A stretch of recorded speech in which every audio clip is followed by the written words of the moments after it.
ಎಲ್ರಿಗೂ ನಮಸ್ಕಾರ. ಇವತ್ತಿನ ವಿಡಿಯೋದಲ್ಲಿ ಏನಪ್ಪಾ ಅಂದ್ರೆ ಕರ್ನಾಟಕದ ಮಣ್ಣುಗಳ ಬಗ್ಗೆ ಸಂಕ್ಷಿಪ್ತವಾಗಿ ಈ ವಿಡಿಯೋದಲ್ಲಿ ತಿಳಿಸ್ಕೊಡ್ತೀನಿ. ಯಾರೆಲ್ಲ ನೀವು ನಮ್ಮ ಹಿಂದಿನ ವಿಡಿಯೋಗಳನ್ನ ನೋಡಿಲ್ಲ, ನೀವು ಡಿಸ್ಕ್ರಿಪ್ಷನ್ ಬಾಕ್ಸ್ ಮೇಲೆ ಕ್ಲಿಕ್ ಮಾಡಿ ಆ ವಿಡಿಯೋಗಳನ್ನ ನೋಡ್ಬೋದು. ನೋಡಿ, ನಮ್ಮ ಇನ್ಸ್ಟಾ ಕೂಡ ಕೊಟ್ಟಿರ್ತೀನಿ, ಅಲ್ಲಿ ದಿನನಿತ್ಯದ ಅಪ್ಡೇಟ್ಗಳು ನಿಮಗೆ ದೊರೆತವ. ಯಾರೆಲ್ಲ ಇಂಟ್ರೆಸ್ಟ್ ಇದ್ರೆ ಅವರೆಲ್ಲ ಏನಪ್ಪಾ ಅಂದ್ರೆ all in one Kannadiga Instagram ಪೇಜನ್ನು ನೀವು ಫಾಲೋ ಮಾಡ್ಕೋಬಹುದು. ನೋಡಿ, ಇನ್ನು ಕರ್ನಾಟಕ ಮಣ್ಣು ಏನಪ್ಪಾ ಅಂದ್ರೆ ಬಹುಮುಖ್ಯವಾದಂಥ ಪಾತ್ರವನ್ನು ವಹಿಸ್ತದೆ ಕಾಂಪಿಟೇಟಿವ್ ಎಕ್ಸಾಮ್ಗಳಿಗೆ. ಇದು ಎಲ್ಲ ರೀತಿಯ ಸ್ಪರ್ಧಾತ್ಮಕ ಪರೀಕ್ಷೆಗಳಿಗೆ ಉಪಯುಕ್ತವಾದಂಥ ಒಂದು ವಿಡಿಯೋ ಆಗಿರ್ತದ. ಈ ಕರ್ನಾಟಕದ ಮಣ್ಣುಗಳು, ಓಕೆ, ಈ ಮಣ್ಣು ಯಾವ ರೀತಿ ರಚನೆ ಆಗಿದೆಪ್ಪ ಅಂದ್ರೆ ಶಿಲೆಯ ಶಿಥಲೀಕರಣದಿಂದ ಮಣ್ಣು ರಚನೆ ಆಗಿರ್ತದೆ. ಇನ್ನು ಕರ್ನಾಟಕದಲ್ಲಿ ಅತಿ ಹೆಚ್ಚಾಗಿ ಮಣ್ಣುಗಳು ಯಾವ ಕಂಡು ಬರ್ತಾವಪ್ಪ ಅಂದ್ರೆ ವಿಭಿನ್ನ ರೀತಿಯಲ್ಲಿ ಮಣ್ಣು ಕಂಡು ಬರ್ತಾವೆ. ಮೊದಲನೇದಾಗಿ ಕರಾವಳಿ ಮೆಕ್ಕಲು ಮಣ್ಣು ಕಂಡು ಬರ್ತದ, ಎರಡನೇದು ಜಂಬಿಟ್ಟಿಗೆ ಮಣ್ಣು ಕಂಡು ಬರ್ತದ, ಮೂರನೇದು ಕೆಂಪು ಮಣ್ಣು ಕಂಡು ಬರ್ತದ, ನಾಲ್ಕನೇದು ಕಪ್ಪು ಮಣ್ಣು ಕಂಡು ಬರ್ತದ. ಇಲ್ಲಿ ನೋಡ್ರಿ, ಈ ನಾಲ್ಕು ಮಣ್ಣಿಂದ ನಾಲ್ಕು ರೀತಿಯಲ್ಲಿ ಅಥವಾ ಬೇರೆ ಬೇರೆ ರೀತಿಯಲ್ಲಿ ವಿಶೇಷತೆಯನ್ನು ಹೊಂದಿರ್ತದೆ. ಮಣ್ಣು ಹೇಗೆ ರಚನೆ ಆಗಿರ್ತದೆ, ಮಣ್ಣು ಹೇಗೆ ವಿಸ್ತಾರ ಅಥವಾ ಯಾವ ಜಿಲ್ಲೆಗಳಲ್ಲಿ ವಿಸ್ತಾರವಾಗಿದೆ, ಮಣ್ಣಿನ ಉಪಯೋಗ ಏನು ಅಂದರೆ ಯಾವ ಬೆಳೆಯನ್ನು ಬೆಳೆಯಲು ಉಪಯುಕ್ತವಾದಂಥ ಮಣ್ಣು, ಈ ವಿಷಯಗಳ ಮೇಲೆ ನಾವು ಮಣ್ಣಿನ ಬಗ್ಗೆ ಚರ್ಚೆ ಮಾಡ್ತೇವೆ. ಈಗ ಮೊದಲನೇ ಮಣ್ಣು ಯಾವುದಪ್ಪ ಅಂದ್ರೆ ಕರಾವಳಿ ಮೆಕ್ಕಲು ಮಣ್ಣು. ಓಕೆ, ಪಶ್ಚಿಮ ಅಭಿಮುಖವಾಗಿ ಹರಿಯುವ ನದಿಗಳು ಹೊತ್ತು ತಂದು ಸಂಚಯಿಸುವ ಮಣ್ಣು. ಅಂದ್ರೆ ಪಶ್ಚಿಮ ಅಭಿಮುಖವಾಗಿ ಹರಿಯುವಂಥ ನದಿಗಳಿಂದ ಅಥವಾ ನದಿಗಳ ಸಂಚಾರದಿಂದ ಹುಟ್ಟುಕೊಂಡಂಥ ಮಣ್ಣು ಯಾವುದಪ್ಪ ಅಂದ್ರೆ ಕರಾವಳಿ ಮೆಕ್ಕಲು ಮಣ್ಣು. ಕರಾವಳಿ ಅಂದ್ರೇನು? ಕರಾವಳಿ ಭಾಗದಲ್ಲಿ ಕಂಡುಬರುವಂಥ ಮಣ್ಣು. ಓಕೆ, ಮರಳುಗಳು ಮತ್ತು ಜೇಡಿಗಳೆರಡರ ಮಿಶ್ರಣವಾಗಿರುವ ಈ ಮಣ್ಣಿನಲ್ಲಿ ಮರಳಿನ ಪ್ರಮಾಣ ಅಧಿಕವಾಗಿರುತ್ತದೆ. ಅಂದ್ರೆ ಇಲ್ಲಿ ಎರಡು ವಸ್ತುಗಳು ಮಿಶ್ರಣ ಇರ್ತವೆ, ಒಂದು ಜೇಡಿ ಮಣ್ಣು, ಇನ್ನೊಂದು ಮರಳು ಮಣ್ಣು. ಅತಿ ಅಧಿಕ ಪ್ರಮಾಣದಲ್ಲಿ ಮರಳು ಮಣ್ಣು ಕಂಡುಬರ್ತದೆ. ನದಿ ಮೈದಾನ ಮೆಕ್ಕಲು ಮಣ್ಣಿಗೆ ಹೋಲಿಸಿದರೆ ಈ ಮಣ್ಣಿನ ಫಲವತ್ತತೆ ಕಡಿಮೆ. ಅಂದ್ರೆ ಈ ಮಣ್ಣಿನ ಫಲವತ್ತತೆ ಏನಪ್ಪಾ ಅಂದ್ರೆ ಸ್ವಲ್ಪ ನದಿ ಮಣ್ಣಿಗೆ ಹೋಲಿಸಿದ್ರೆ ಏನಪ್ಪಾ ಅಂದ್ರೆ ಇದರ ಕಡಿಮೆ ಆಗಿರ್ತದೆ. ಯಾವ ಮಣ್ಣು? ಕರಾವಳಿ ಮೆಕ್ಕಲು ಮಣ್ಣು. ಇದು ಕರಾವಳಿಯಲ್ಲಿ ಕಂಡುಬರ್ತದೆ, ಅಲ್ಲಿ ಹೆಸರು ಹೇಳ್ತಾರೆ ಕರಾವಳಿ ಮೆಕ್ಕಲು ಮಣ್ಣು ಅಂತ. ಓಕೆ, ನೆಕ್ಸ್ಟ್ ನೋಡ್ರಿ. ಓಕೆ, ರಾಜ್ಯದ ಕರಾವಳಿ ಮೈದಾನದಲ್ಲಿ ಕಂಡುಬರುವ ಮಣ್ಣು. ಅವಾಗೆ ಹೇಳಿದ ಹಾಗೆ ಇದು ಎಲ್ಲಿ ಕಂಡು ಬರ್ತಪ್ಪ ಅಂದ್ರೆ ರಾಜ್ಯದ ಕರಾವಳಿ ಭಾಗದಲ್ಲಿ ಕಂಡುಬರುವಂಥ ಒಂದು ಮಣ್ಣು. ಓಕೆ, ಕರಾವಳಿ ಭಾಗದಲ್ಲಿ ಎಲ್ಲ ಹಂಚಿಕೆ ಆಗಿದೆಯಪ್ಪ ಅಂದ್ರೆ ಉತ್ತರ ಕನ್ನಡ, ಉಡುಪಿ ಮತ್ತು ದಕ್ಷಿಣ ಕನ್ನಡ ಜಿಲ್ಲೆಗಳಲ್ಲಿ ಕರಾವಳಿ ಮೈದಾನ ಪ್ರದೇಶಗಳಿಗೆ ಕಂಡುಬರುತ್ತದೆ.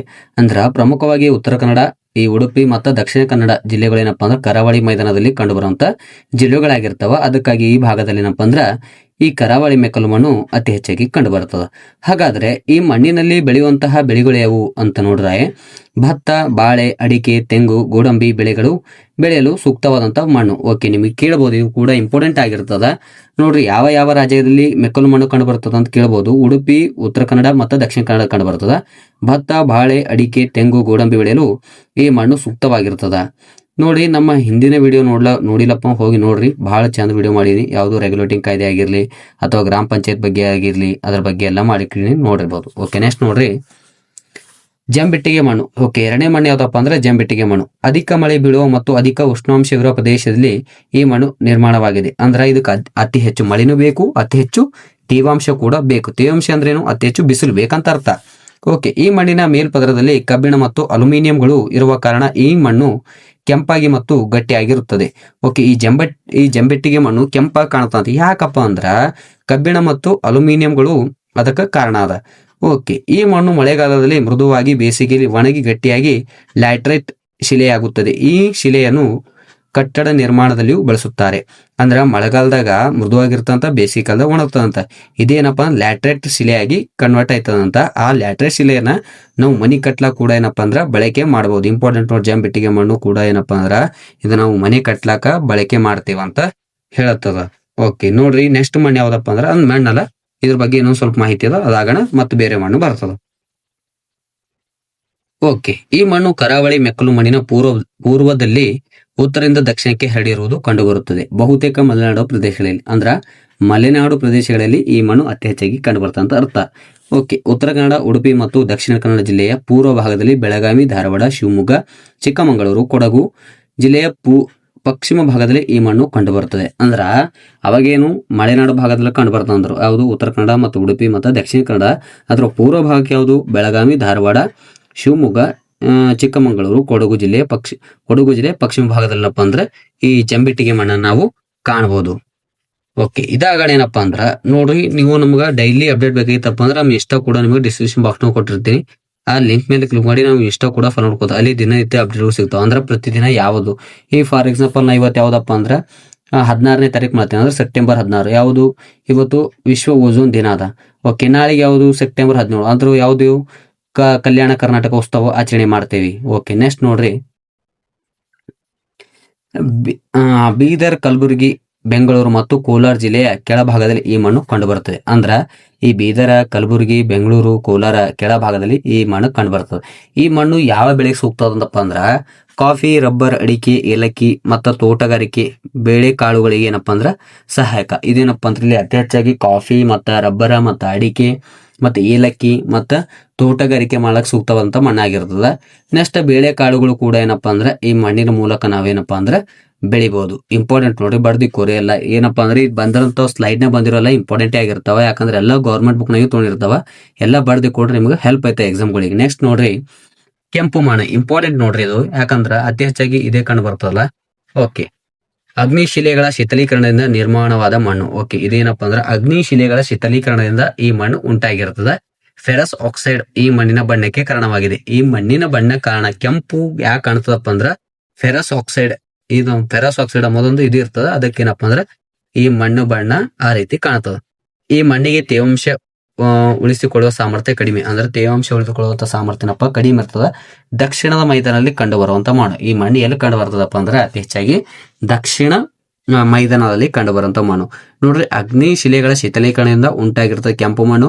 ಫೆರಸ್ ಆಕ್ಸೈಡ್ ಕಂಡು ಬರ್ತದ ಮಣ್ಣಾಗ. ನೆಕ್ಸ್ಟ್ ಇದು ಅತಿ ಹೆಚ್ಚು ತೇವಾಂಶವನ್ನ ಹಿಡಿದಿಟ್ಟುಕೊಳ್ಳಕ ಏನಪ್ಪಾ ಅಂದ್ರ ಸಾಮರ್ಥ್ಯ ಇರ್ತದ, ಆ ಸಾಮರ್ಥ್ಯ ಕಡಿಮೆ ಆಗಿರ್ತದೆ, ಹೆಚ್ಚಾಗಿರ್ಲಿ. ಇದು ಮತ್ತೆ ದಕ್ಷಿಣ ಮೈದಾನದಲ್ಲಿ ಕಂಡು ಬರುವಂತ ಮಣ್ಣಾಗಿರ್ತದ. ಓಕೆ, ನಾ ನೆಕ್ಸ್ಟ್ ಮಣ್ಣು ನೋಡ್ರಿ ಯಾವ್ದಂತ ಸಾರಿ ನೆಕ್ಸ್ಟ್ ಏನಪ್ಪಾ ಅಂದ್ರೆ ನೆಕ್ಸ್ಟ್ ಸ್ಲೈಡ್ ನೋಡ್ರಿ, ನೆಕ್ಸ್ಟ್ ಮಣ್ಣಿಲ್ಲ. ಓಕೆ, ತುಮಕೂರು, ಬೆಂಗಳೂರು, ರಾಮನಗರ, ಚಿಕ್ಕಬಳ್ಳಾಪುರ, ಕೋಲಾರ, ಚಾಮರಾಜನಗರ, ಮಂಡ್ಯ, ಹಾಸನ, ಮೈಸೂರು ಇತ್ಯಾದಿ ಜಿಲ್ಲೆಗಳಲ್ಲಿ ಈ ಮಣ್ಣನ್ನು ಕಾಣ್ತೀವಿ. ಯಾವ ಜಿಲ್ಲೆಯಪ್ಪ ಅಂದ್ರ ಫಸ್ಟ್ ತುಮಕೂರು, ಆಮ್ಯಾಗ ಬೆಂಗಳೂರು, ಆಮೇಲೆ ರಾಮನಗರ, ಆಮೇಲೆ ಚಿಕ್ಕಬಳ್ಳಾಪುರ, ಆಮೇಲೆ ಕೋಲಾರ, ಚಾಮರಾಜನಗರ, ಮಂಡ್ಯ, ಹಾಸನ, ಮೈಸೂರು ಇತರೆ ಜಿಲ್ಲೆಗಳಲ್ಲಿ ಏನಪ್ಪಾ ಅಂದ್ರ ಈ ಮಣ್ಣು ನಾವು ಪ್ರಧಾನವಾಗಿ ಕಾಣ್ತೀವಿ. ಇನ್ನು ಈ ಮಣ್ಣಲ್ಲಿ ಏನಪ್ಪಾ ಅಂದ್ರ ಅತಿ ಹೆಚ್ಚು ಯಾವ ಬೆಳೆಯನ್ನು ಬೆಳಿತಾರಪ್ಪ ಅಂದ್ರ ನಿಮ್ಗೆ ಗೊತ್ತಿರೋ ಹಾಗೆ ರಾಗಿ, ಭತ್ತ, ಕಬ್ಬು, ತರಕಾರಿ ಬೆಳೆಯಲು ಏನಪ್ಪಾ ಅಂದ್ರೆ ಉತ್ತಮ. ಅಂದ್ರ ಈ ರಾಗಿ ಆಲಿ, ಈ ಕಬ್ಬು ಆಲಿ ಅಥವಾ ಭತ್ತ ಆಲಿ, ತರಕಾರಿ ಏನಪ್ಪಾ ಅಂದ್ರೆ ಬೆಳಿಲಕ್ಕ ಈ ಮಣ್ಣು ಸೂಕ್ತವಾಗಿರ್ತದ. ರಾಜ್ಯದಲ್ಲಿ ಅತಿ ಹೆಚ್ಚಿನ ಪ್ರಮಾಣದಲ್ಲಿ ಕಂಡು ಬರುವಂತ ಮಣ್ಣು ಅಂದ್ರೆ ಏನು, ಕರ್ನಾಟಕ ರಾಜ್ಯದಲ್ಲಿ ಅತಿ ಹೆಚ್ಚು ಯಾವ ಮಣ್ಣು ಇದೆಯಪ್ಪ ಅಂದ್ರ ಅದು ಕೆಂಪು ಮಣ್ಣು ನಮ್ಮ ಕರ್ನಾಟಕ ರಾಜ್ಯದಲ್ಲಿ ಪ್ರಧಾನವಾಗಿ ಕಂಡು ಬರುವಂತ ಮಣ್ಣ ಆಗಿರ್ತದ. ಹಾಗಾದ್ರ ನಮ್ಮ ಭಾರತ ದೇಶದಲ್ಲಿ ಅತಿ ಹೆಚ್ಚು ಕೆಂಪು ಮಣ್ಣು ಹೊಂದಿರುವಂತ ರಾಜ್ಯ ಯಾವ್ದಂತ ಕಮೆಂಟ್ ಮಾಡ್ರಂಗೆ. ಓಕೆ, ನೆಕ್ಸ್ಟ್ ನೋಡ್ರಿ. ಓಕೆ, 4ನೇ ಮಣ್ಣು ನೋಡ್ರಿ, ಕಪ್ಪು ಮಣ್ಣು. ಇಂಪಾರ್ಟೆಂಟ್ ಕೂಡ ಇದು ಬಾಸ್ಟಲ್ ಶಿಲೆಗಳ ಶೀತಲೀಕರಣದಿಂದ ಉಂಟಾಗುವ ಮಣ್ಣು. ಅದು ಶೀತಲೀಕರಣ ತಿತಲೀಕರಣ ಆಗ್ಯದ, ಅದು ಶೀತಲೀಕರಣ ಸ್ವಲ್ಪ ಇದಾಗ್ಯದ. ಓಕೆ, ಇದೇನಪ್ಪ ಅಂದ್ರ ಬಾಸ್ಟಲ್ ಶಿಲೆಗಳ ಶೀತಲೀಕರಣದಿಂದ ಈ ಮಣ್ಣು ಉಂಟಾಗಿರ್ತದೆ. ಯಾವ್ದಪ್ಪ ಅಂದ್ರೆ ಕಪ್ಪು ಮಣ್ಣು. ಈ ಮಣ್ಣಿನ ಬಣ್ಣಕ್ಕೆ ಕಾರಣ ಮ್ಯಾಗ್ನೀಷಿಯಂ ಮತ್ತು ಟೈಟಾನಿಯಂ ಆಕ್ಸೈಡ್ಗಳು. ಈ ಮಣ್ಣಿನ ಬಣ್ಣ ಕಾರಣ ಏನಪ್ಪ ಅಂದ್ರೆ ಮ್ಯಾಗ್ನೀಷಿಯಂ ಮತ್ತು ಟೈಟಾನಿಯಂ. ಹೆಚ್ಚು ತೇವಾಂಶವನ್ನು ಹಿಡಿದಿಟ್ಟುಕೊಳ್ಳುವಂತ ಮಣ್ಣು. ಅತಿ ಸೂಕ್ಷ್ಮವಾದ ಜೇಡಿ ಕಣಗಳು, ಅಂದ್ರ ಅತಿ ಹೆಚ್ಚು ತೇವಾಂಶವಿರುವಂತ ಮಣ್ಣು ಯಾವ್ದಪ್ಪ ಅಂದ್ರೆ ಕಪ್ಪು ಮಣ್ಣು. ಓಕೆ, ನೆಕ್ಸ್ಟ್ ನೋಡ್ರಿ, ಶುಷ್ಕ ಬೇಸಾಯಕ್ಕೆ ಈ ಮಣ್ಣು ಹೆಚ್ಚು ಅನುಕೂಲವಾಗಿದೆ.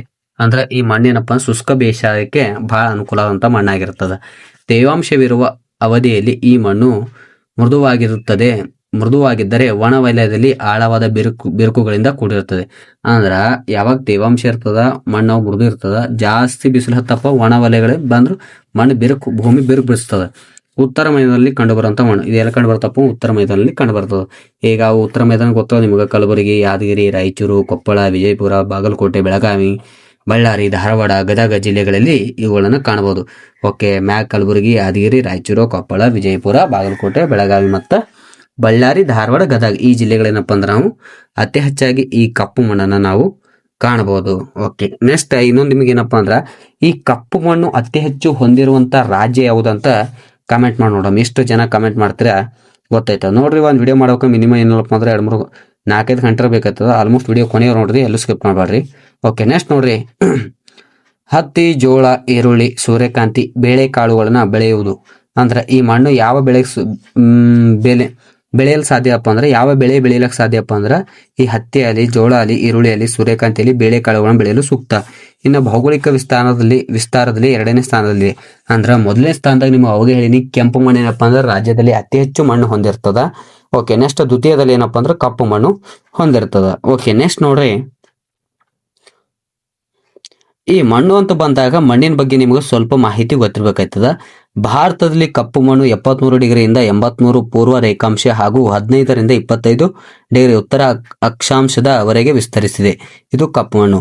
ಓಕೆ, ಇನ್ನು ಕರ್ನಾಟಕದ ಭೀಮಾ ಮತ್ತು ಕೃಷ್ಣ ನದಿಗಳ ಕಣಿವೆಗಳಲ್ಲಿ ಈ ಮಣ್ಣು ಕಂಡುಬರ್ತದೆ. ಈ ಮಣ್ಣು ಅಂದ್ರೆ ಯಾವ್ದಪ್ಪ ಅಂದ್ರೆ ಈ ಕಪ್ಪು ಮಣ್ಣು ಈ ಭೀಮಾ ಮತ್ತು ಕೃಷ್ಣ ನದಿಗಳ ಕಣಿವೆಯಲ್ಲಿ ಕಂಡುಬರ್ತದ.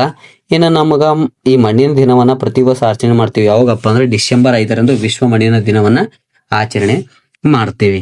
ಇನ್ನ ಈ ಮಣ್ಣಿನ ಬಗ್ಗೆ ಅಧ್ಯಯನ ಮಾಡೋದಕ್ಕೆ ಏನ ಕರಿತೇವಪ್ಪ ಅಂದ್ರ ಇದಕ್ಕ ಪೆಡಾಲಜಿ ಅಂತ ಕರಿತೇವೆ. ಮಣ್ಣಿನ ಬಗ್ಗೆ ಅಧ್ಯಯನ ಮಾಡೋದಕ್ಕೆ ಪೆಡಾಲಜಿ ಅಂತ ಕರಿತೇವೆ. ಇದು ಸಂಶೋಧನಾ ಕೇಂದ್ರ ಅದ. ಎಲ್ಲದಪ್ಪ ಅಂದ್ರೆ ಭೋಪಾಲ್ದಾಗ ಅದ. ಎಲ್ಲದಪ್ಪ ಅಂದ್ರೆ ಮಣ್ಣಿನ ಸಂಶೋಧನಾ ಕೇಂದ್ರ ಭೋಪಾಲ್ದಾಗ ಅದ. ಯಾವಾಗ ಸ್ಥಾಪನೆ ಮಾಡಿರಪ್ಪ ಅಂದ್ರ 1988 ಸ್ಥಾಪನೆ ಮಾಡಿರ್ತಾರ. ಇದಿಷ್ಟು ಏನಪ್ಪ ಅಂದ್ರೆ ಕರ್ನಾಟಕ ಮಣ್ಣಿನ ಅತಿ ಪ್ರಮುಖ ಮಾಹಿತಿ ಆಗಿತ್ತು. ಇನ್ನ ವಿಡಿಯೋ ಹೇಗನ್ಸಂತ ನೀವು ಕಮೆಂಟ್ ಮಾಡ್ರಿ, ಲೈಕ್ ಮಾಡ್ರಿ, ಮತ್ತೆ ನಿಮ್ಮ ಸ್ನೇಹಿತರು ಕೂಡ ಶೇರ್ ಮಾಡ್ರಿ. ಮತ್ತು ವಿಡಿಯೋ ಕೊನೆ ನೋಡೋದಕ್ಕೆ ತಮ್ಮರೆಲ್ಲರಿಗೇನಪ್ಪ ಅಂದ್ರೆ ಹೃದಯಪೂರ್ವಕ ಧನ್ಯವಾದಗಳು. ಮತ್ತೆ ಸಿಗೋಣ ಮುಂದಿನ ವಿಡಿಯೋದಲ್ಲಿ.